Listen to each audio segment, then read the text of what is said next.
तुम्हाला गुढीपाडव्याचा हार्दिक हार्दिक शुभेच्छा. गुढीपाडवा आहे बनून मी माझ्या घराला सजवले, आधी शेण सारवले. पहिली पूजा गणपतीची आणि दुसरी पूजा गुढीची.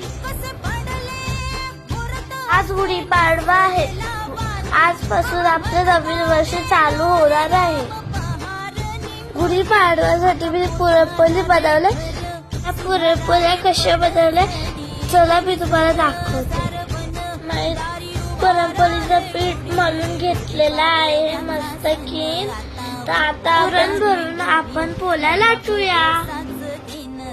काय दाखव पुरणपोळी गोल गोल, मम्मी का चष्मा गोल गोल, मम्मी की रोटी गोल गोल, मम्मी की बुंदी गोल गोल. मला गुढीपाडव्याच्या हार्दिक हार्दिक शुभेच्छा. तुमचं वर्ष सुखाचा आणि समृद्धीचा जाऊ ही ईश्वर चरणात